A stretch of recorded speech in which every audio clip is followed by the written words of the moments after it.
Halo teman-teman Story Nema, mental sehat. Seperti biasa, buat yang baru gabung di sini, selamat karena kalian hidup. Kali ini, Nema mau ngelanjutin alur Haikuki part terakhir nih men. Tenang, semua link ntar bakal kita taruh di kolom deskripsi kok. Yang jelas, makasih banyak buat penonton setia Story Nema, baik yang udah subscribe maupun yang belum. Jangankan ngasih like, dislike aja loh, Nema udah seneng. Apalagi yang udah berlangganan, karena jatah micin bagimu adalah asupan gizi bagi tim Story Nema. Sedep. Dan buat basomers yang requestannya belum diturutin, sing sabar yo men, permen. Oke, langsung aja lah ya. Tarik napas dalam-dalam dan bumper dulu.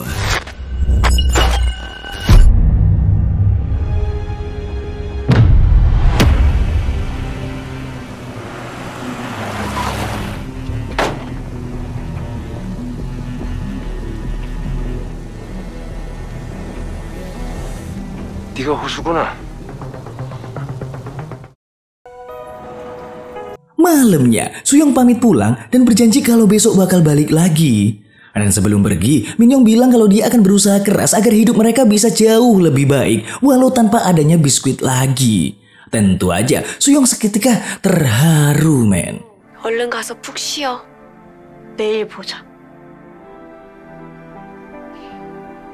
Sesampainya di rumah, dia langsung beberes karena sangat berantakan akibat kejadian biskuit terakhir kali. Lalu saat mau memegang seragam sekolah Minhyong, dia ngedenger suara biskuit, pertanda dia mulai kecanduan men. Sayangnya saat itu Suyong tergoda makan biskuit lagi dan berjanji itu adalah terakhir kalinya dia makan biskuit. 딱 한 개만 더 먹고 진짜 마지막으로. Hingga di keesokan harinya, Suyong ngasih tahu Jinwoo kalau Hosu udah ditangani Choi dan mungkin aja udah meninggoy. Suyong pun pamit ke Jinwoo kalau dia mau keluar dari sekolah biar nggak dapet masalah soal biskuit lagi. Apalagi dia nggak bisa berbuat apa-apa tanpa adanya si Koki. 하루 종일 학교가 난리였다니까. 나도 학교 그만둘 거야.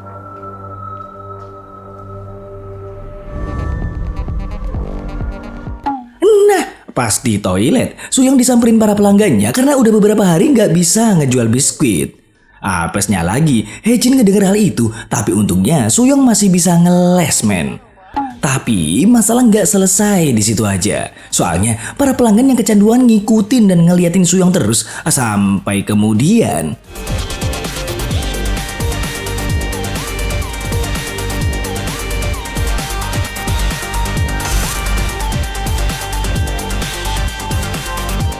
Pas di ruang belajar, Jinwoo nanyain Hosu bagaimana dia bisa kembali dengan selamat. Tapi Hosu nggak ngejawab pertanyaan itu dan malah bilang kalau dia udah nggak mau ngelanjutin bisnis biskuitnya lagi. Ngedenger itu, tentu aja Jinwoo sama Suyong kaget dong.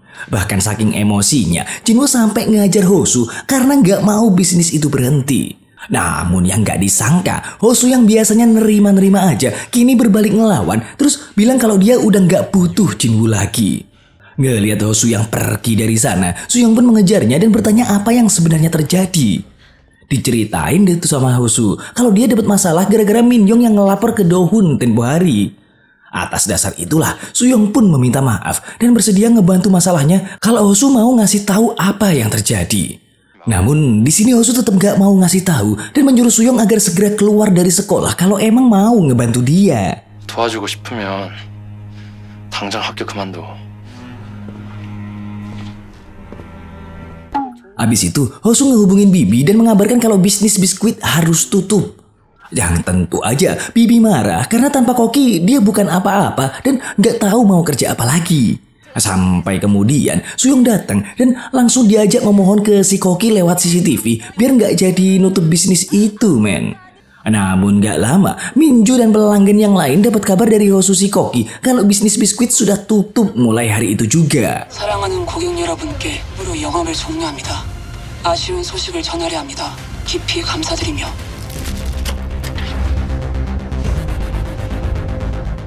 Malamnya, Suyong ngejenguk sang adik di rumah sakit nih ceritanya. Suyong juga ngasih kabar baik kalau hari ini dia matiin teleponnya biar nggak dicariin lagi sama para pelanggan. Lalu Suyong berniat mencari pekerjaan secepatnya buat ngalihin pikirannya tentang biskuit. Tapi nggak tahu kenapa, ekspresi Dek Min Yong kayak masih curiga gitu, men. Di waktu yang sama, Hejin diserbu para pelanggan biskuit yang saat itu lagi nyariin Suyong. Dan karena Suyong nggak ada di sana, mereka pun masuk tanpa diundang, sembari nyariin biskuit di lemari Suyong dengan beringasnya, men.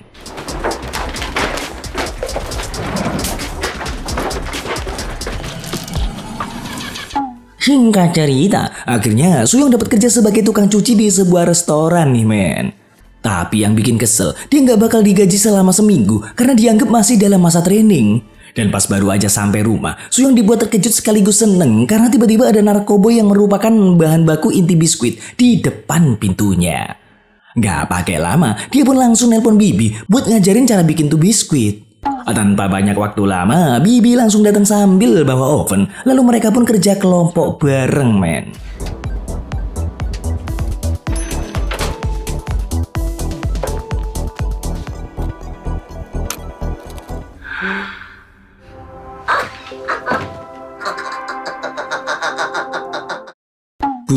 Besoknya, Suyong ngabarin para pelanggan kalau dia kembali ngejual biskuit tapi harganya jadi naik 6 juta won per biji. Soalnya dia bikin sendiri dan kemungkinan tertangkap polisi makin besar. Namun siapa sangka para pelanggan tetap mau beli asal Suyong tetap jualan terus. Dan dari situlah ekonomi Suyong kembali terangkat. Bahkan dia langsung keluar dari kerjaan barunya sebagai mbak-mbak laundry.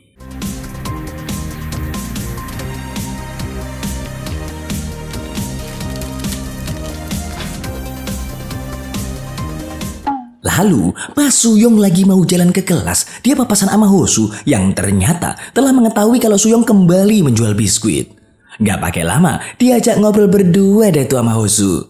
Di sini, Hosu nyoba buat ngebujuk Suyong biar gak jualan biskuit lagi. Sebab kalau sampai Suyong gini terus, maka dia gak bakal bisa kembali jadi Suyong yang dulu. 돈 필요해? 어디서 났냐고 묻잖아. 고객 절대 감당 못해, 너. 인생이 존나 쉬워지잖아. Sampai di malam harinya, Hosu dijemput oleh ketuanya Choi, terus ngasih narkoboy yang dia campur ke biskuit. Nah, biar gak bingung, Nempa ceritain bentar pas Hosu lagi disandra sama Dohun nih, men. Pas lagi enak-enak OTW, tiba-tiba Dohun dikepung sama beberapa mobil, yang ternyata itu adalah ketua beserta anak buahnya. Di sini, Dohun mencoba membuat kesepakatan sama si ketua, tapi si ketua tetap bersikeras bakal ngehabisin dia, terus ngambil alih Hosu dari sana. Namun bukannya dihabisin, sang ketua malah ngejanjiin Hosu bakal bisa hidup normal lagi tapi dengan satu syarat, yaitu Hosu harus ngasih resep ke dia dan gak boleh ada pembeli atau pelanggan lain kecuali dia. Dan gara-gara itulah Hosu bisa selamat sekaligus mau kerja sama dengan ketua. 뭐냐고, 씨발! 까짓거 넘기지 마세요. 조건은 딱 하나. 고객은 오직 Sementara di rumah, Suyong jadi kebingungan sebab stik narkobonya udah habis yang membuatnya nggak bisa jualan biskuit lagi, men. Tapi secara kebetulan, dia tiba-tiba dapat chat dari seseorang yang bersedia ngasih tubahan. Namun, Suyong harus pergi ke alamat yang tertera di chat tersebut. Tanpa menunggu lagi, Suyong langsung pergi ke alamat itu, men.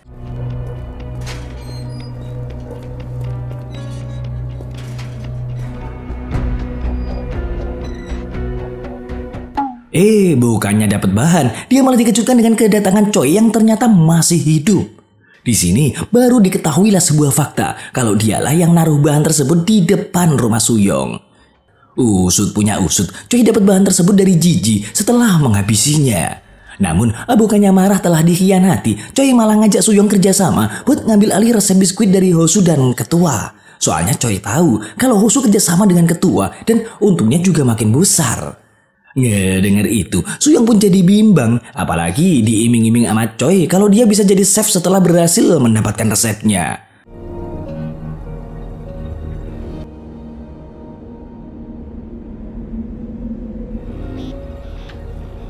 이제 우리 예전처럼 돌아가면 돼. 넌 최수영으로 못 돌아간다고. 아니, 돌아갈 수밖에 없어. Oke, kita mundur bentar biar tahu gimana Choi bisa hidup, men.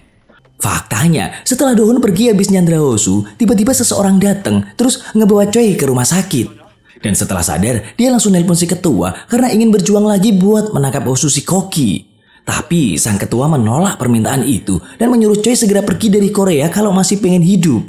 Dan gara-gara itulah Choi jadi sakit hati. Terus akhirnya punya ide ngajakin Suyong kerjasama buat ngerebut resep itu.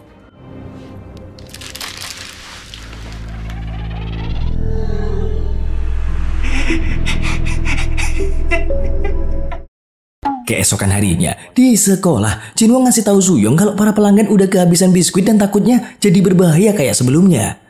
Dan bener aja, pas baru aja masuk kelas, dia disamperin Dahyun yang udah berantakan gara-gara dibully Minjun sama antek-anteknya. Minjun ngelakuin itu buat pelampiasan gara-gara nggak kebagian biskuit yang dijual Suyong. Sampai nggak lama, Minjun dan pelanggan lainnya datang, terus ngancem bakal ngehabisin Dahyun kalau Suyong masih aja nggak mau ngasih dia biskuit.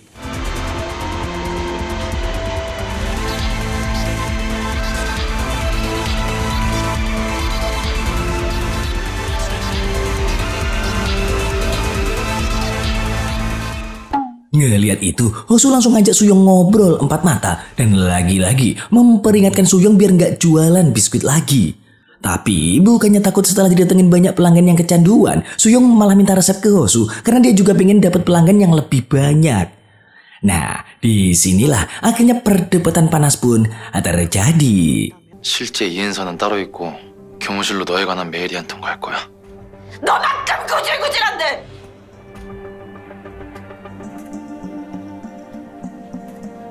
Oke, malamnya Suyong kembali menjenguk Minyoung, tapi mukanya kayak sedih gitu, men. Maka dari itu, dia mutusin tidur di sana buat curhat tipis-tipis tuh ke adiknya. Di sini, Suyong tiba-tiba melo karena teringat indahnya masa-masa sebelum dia terlibat bisnis biskuit. Bahkan, dia jadi makin sedih ketika teringat luka yang diperoleh sang adik, men.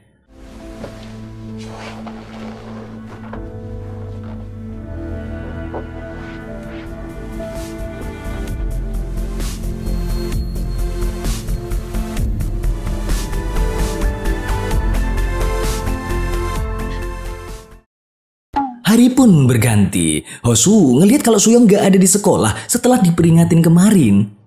Dan pas makan di kantin, dia disamperin Hejin yang ngasih kabar kalau kemarin banyak siswa yang tiba-tiba pingsan gitu. Hejin curiga kalau hal itu ada hubungannya sama Suyong. Ngedenger itu, Hosu nyoba buat nenangin Hejin kalau mulai hari ini Suyong gak bakal datang lagi ke sekolah dengan alasan kembali lagi ke Amerika. 보건실에 남는 자리가 없대. 중간고사니까 스트레스 받나 보지. 이은서랑 관련 있는 것 같아. 이제 Tapi malamnya, pas Hosu masuk ke kamar asramanya, dia dibuat terkejut ketika melihat Suyong yang udah ada di sana.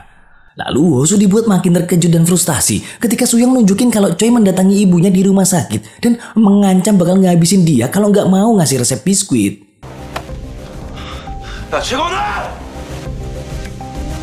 Setelah menyampaikan semua itu, Suyong pun berjanji ke Hosu kalau ibunya bakal aman selagi dia mau ngasihin resepnya. Dan dari sinilah Hosu tahu kalau Suyong kembali kerjasama dengan Choi demi mendapatkan resep. Suyong juga bilang kalau mulai saat ini dia bertekad akan menjadi koki selanjutnya. 어머니는 안 전화할 거야. 이은서야. Karena nggak punya pilihan, Hosu pun menuliskan resepnya di laptop sesuai perintah Suyong. Tapi sebelum itu, Hosu meminta Suyong ke WC Choi sekali lagi buat mastiin kalau ibunya baik-baik aja. Kemudian, Suyong pun menuruti permintaan itu agar Hosu mau menuliskan resep biskuitnya dengan lengkap, men. Namun, di tengah-tengah negosiasi itu, ibu Hosu tiba-tiba kejang karena Ode yang membuatnya seketika panik. Sebab itulah, Hosu pun marah terus pergi nyamperin ibunya.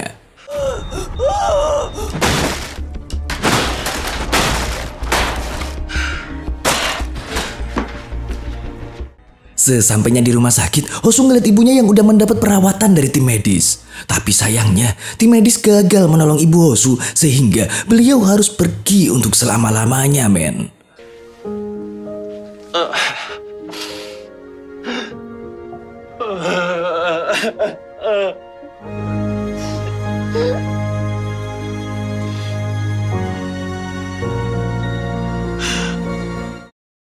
Hingga di keesokan harinya, Hosu nggak masuk sekolah karena harus menghadiri upacara kematian ibunya. Gak lama, Suyong juga datang ke sana untuk mengucapkan bela sungkawa. Setelah itu, Hosu bilang kalau dia bersedia ngasih resepnya setelah acara selesai karena saat ini udah gak ada lagi yang bisa dia perbuat. Tapi syaratnya, Suyong juga harus mau menerima resikonya seperti yang dia alami saat ini, men. Soalnya, resep itu dikejar-kejar oleh orang-orang yang sangat kejam yang akan melakukan apapun untuk mendapatkan resep tersebut. Habis itu, mau pulang, Suyong gak sengaja papasan sama sang ketua bersama antek-anteknya tuh. Dan disitulah terjadinya pertemuan pertama antara mereka.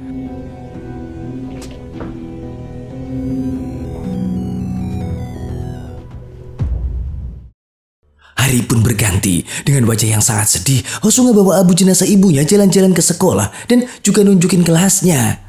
Sebab sebelum meninggal, sang ibu pengen ngelihat anaknya itu belajar. Tapi hal itu belum sempat terwujud karena beliau mengalami sakit parah.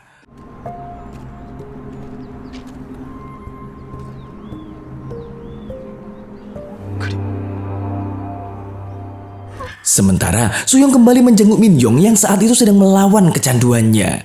Dan karena suara biskuit itu sangat mengganggu, Min-yong berpikir kalau dia harus pergi ke tempat rehabilitasi biar cepat sembuh dari kecanduan itu. 중독 치료센터라는 곳 다녀. 쿠키 필름 소리가. 근데 어림도 없어. Nah, malamnya sepulang dari ngejenguk Min-yong, Suyong dibuat terkejut karena tiba-tiba ada bahan pokok biskuit yang ada di depan pintunya. Tanpa pikir panjang, Suyong langsung ngebikin biskuit biar bisa jualan dan dapet duit lagi. Dan pas Suyong mau nyobain, dia teringat kata-kata adiknya kalau ngelawan kecanduan biskuit itu sangatlah sulit, men. Dan atas dasar itulah Suyong gak jadi makan, terus meyakinkan diri biar gak makan biskuit lagi. 근데 어림도 없지.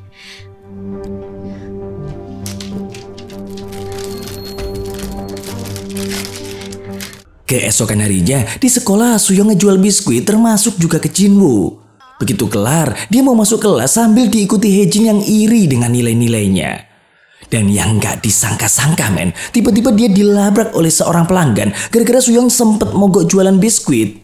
Tentu saja, Suyong pun mencoba menenangkan para pelanggan dengan menyuruh mereka mengikutinya ke suatu tempat. Setelah sampai di suatu ruangan, Suyong mengumumkan ke semua pelanggan kalau dia bakal ngebagiin biskuit secara gratis sebagai tanda permintaan maaf. Setelah itu, mereka pun membuat kesepakatan kalau mulai saat ini, para pelanggan gak boleh bikin masalah di sekolah lagi, tapi Suyong juga harus terus berjualan biskuit. Dan begitu semua tersepakati, mereka pun ngantri untuk mengambil biskuit satu persatu, men.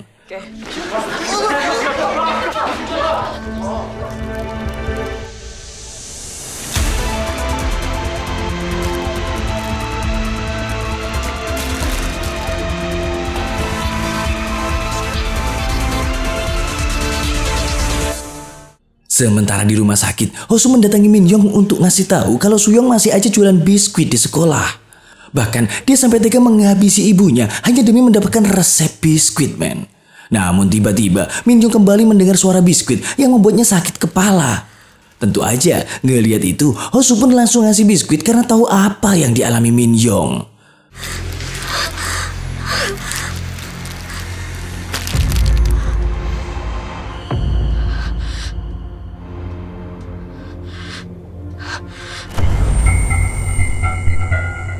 Oke, setelah keluar dari ruangan Min-yong, Hosu nelpon Suyong untuk ngajak ketemuan perihal resep biskuit.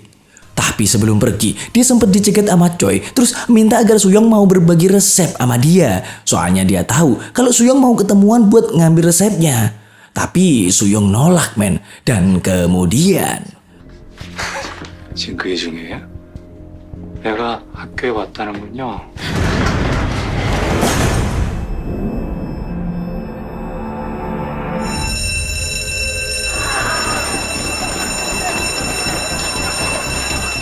Oke, kita bakal dibawa balik bentar pas Hosu mengajak jalan-jalan Abu jenazah ibunya. Saat itu, dia disamperin Haejin karena Hosu mau minta tolong. Haejin disuruh Hosu buat motoin Suyong kalau kelihatan datang ke sekolah. Terus foto itu harus Haejin kirimkan ke Choi atau yang dikenal dengan Sungpil di sekolah. Kalau Haejin udah ngelakuin itu semua, maka Hosu bakal ngasih tahu dia tentang identitas asli siapa Suyong sebenarnya. 만약에 내일 이 인사학교 오면 고급 정보? 유성필한테 보내주면. Balik lagi ke masa kini. Akhirnya Suyong berhasil pulang dengan selamat dan berhasil ketemu sama Hosu, men. Tanpa basa-basi lagi, Hosu ngasih tahu kalau dialah yang naruh bahan pokok biskuit di depan rumah Suyong kemarin. Tapi yang nggak Suyong ketahui, Hosu membuat bahan itu lebih berbahaya 10 kali lipat hingga membuat orang yang memakannya bakal meninggoy meski hanya 1 gigitan saja. Dan bener aja, men, di sekolah Hejin berniat ngajak Jinwoo keluar dari kelas, tapi kayak nggak ada respon gitu. Kemudian pas Hejin nyoba buat ngebangunin dia, ternyata dia udah tidak bernyawa. Yang tentu aja bikin Hejin histeris ketakutan.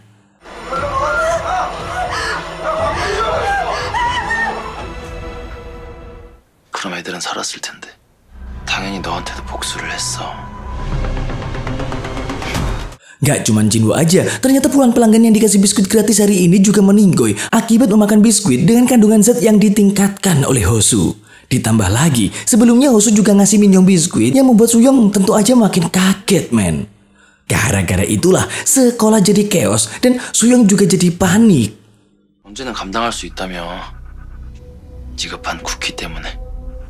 장난치지 마. Akhirnya, sambil panik, Suyong pun nelpon Minhyong untuk memperingatkan agar nggak makan biskuit yang dikasih Hosu. Sementara, Minhyong sendiri telah berada di sekolah karena berniat menemui dia. Mengetahui hal itu, Suyong pun langsung mengkonfirmasi tentang banyaknya siswa yang meninggoy di situ. Minhyong pun mengiyakan, tapi tentu aja dia kaget karena tindakan Suyong udah terlalu jauh. Tanpa pikir panjang, Suyong langsung OTW sambil nge-broadcast ke para pelanggan untuk melarang memakan biskuit yang diberikan hari ini. Sementara di sekolah, Minhyong diajak ngobrol 4 mata tuh sama Hejin. Nah, karena Hejin tahu identitas asli Suyong adalah kakak Minhyong, dia pun ngancam bakal ngelaporin ke polisi kalau Minhyong gak ngasih tahu apa yang mereka berdua lakukan hingga menyebabkan kasus seperti ini. Dan karena kepepet ya kan, Minhyong pun nunjukin biskuit sebagai tanda kalau selama ini mereka ngejual itu. Tentu aja mengetahui hal tersebut, Hejin langsung mengambil biskuit dan berniat ngelaporin ke pihak kepolisian.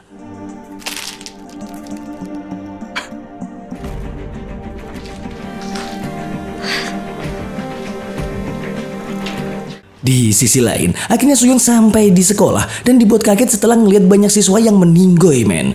Karena itu, dia langsung pergi ke ruang siaran untuk ngumumin ke para pelanggan agar nggak memakan biskuit yang dia bagikan hari ini.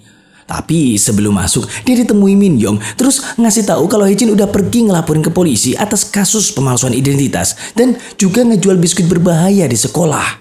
Karena itu, Minhyong berniat mengajak Suyong kabur ke luar negeri biar nggak ditangkap polisi, men. Tapi Suyong menolak terus masuk ke ruang siaran gitu aja. 하지 마. 인서부터 잡아야 된다니까요. 일단 알겠는데 지금 사람이 좀 부족해요. Nah, setelah keluar dari ruang siaran, Minhyong ngasih flash disk berisi resep yang diberikan Hosu saat ke rumah sakit tadi pagi. Harapannya, meski Suyong udah tertangkap polisi, seenggaknya dia masih bisa hidup dengan menjadi koki.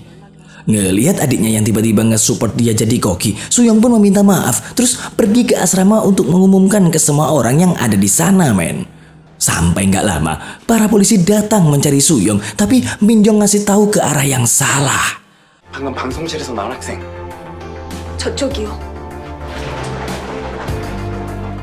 Akan tetapi, baru aja masuk pintu depan, tiba-tiba Suyong diculik sama Choi yang juga menginginkan resep tersebut.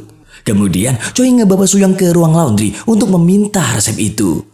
Suyong pun bersedia ngasih resep itu, tapi Choi harus mau memenuhi permintaannya dulu, yaitu Choi harus mengikat dia di sana biar nggak bisa kabur, terus ngumumin ke para penghuni asrama agar nggak memakan biskuit itu. Dan karena kalah situasi, Choi pun menyetujuinya, terus mengajak para polisi dan pihak sekolah untuk memberitahu para siswa yang ada di asrama. 단 1%라도 사실의 가능성이 있다면 서필쌤 이쪽으로 가자.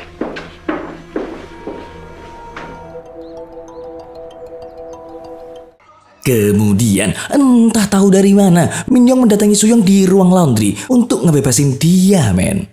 Karena menurutnya, Suyong harus tetap hidup berbekal resep yang telah diberikan sebelumnya. Disinilah suasana sendu pun akhirnya terjadi, men. 아무것도 모르던 언니가 이렇게 된 건데.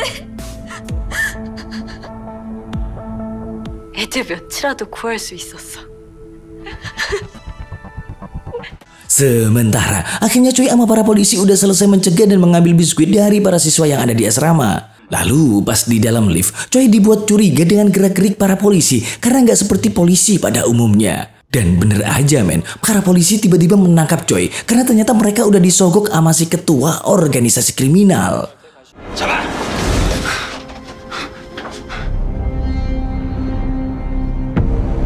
Di waktu yang sama, Suyong juga akhirnya ditangkap oleh polisi dan juga mendapat cacian dari para siswa lainnya.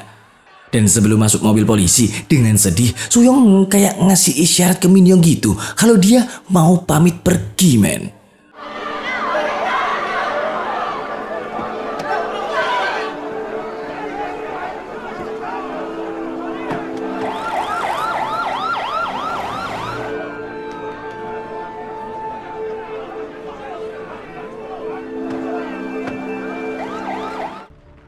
Tapi anehnya, di tengah jalan bukannya dibawa ke kantor polisi, tapi Suyong malah dibawa ke sebuah gudang, men. Faktanya, para polisi itu juga udah disogok oleh si ketua agar membawa Suyong ke tempat tersebut. Dan bener aja, di sana udah ada si ketua yang langsung nyapa dia. Akhirnya, sang ketua menceritakan apa yang terjadi dengan Hosu sesaat sebelum ketua sampai sana.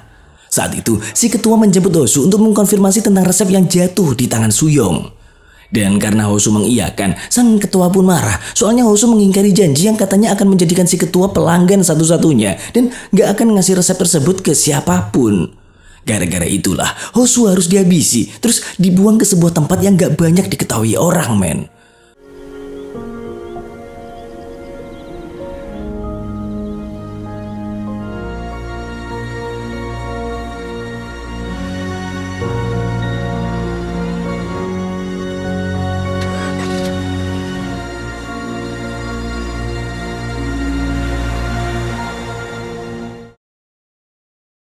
Singkat cerita, setahun pun berlalu begitu kenceng. Min Young kerja jadi sales minuman sambil terus nanyain ke para polisi tentang keberadaan kakaknya. Namun hingga saat ini pihak kepolisian juga nggak tahu keberadaan Suyong. Dan setelah jualan minuman selesai, malamnya Min Young kerja sebagai waitress di sebuah restoran, men. Lalu kita akan dibawa kembali saat Min Young sedang menyelamatkan Suyong di ruang laundry. Setelah berhasil diselamatkan, Min Young bilang kalau dia akan hidup lebih baik dan nggak bakal nyentuh apapun yang berhubungan dengan biskuit lagi. Min Young juga kembali ngasih flash disk yang sempat dia ambil tadi karena cuma jadi kokilah cara bertahan hidup Suyong setelah menyerahkan diri ke polisi nanti. Min Young juga berjanji akan menulis surat untuknya sesering mungkin. Dan itulah alasannya kenapa Suyong akhirnya menyerahkan diri ke polisi.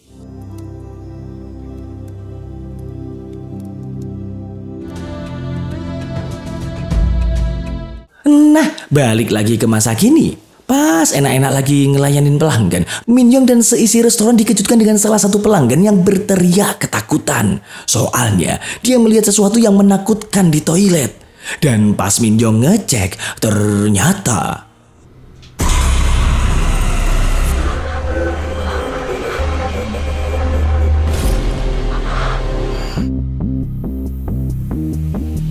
tamat.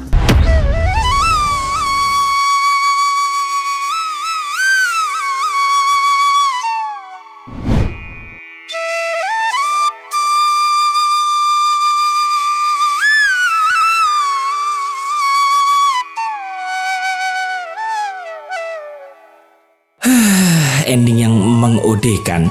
Sedikit pesan moral yang bisa kita petik dari drama ini adalah raihlah mimpimu dengan seluruh tekad dan jiwa raga, tapi jangan pernah menyentuh bahkan mencicipi yang namanya narkoboy, men. Karena kata Bang Haji, gara-gara kamu otak bisa menjadi gila, gara-gara kamu jomblo jadi nggak nikah-nikah.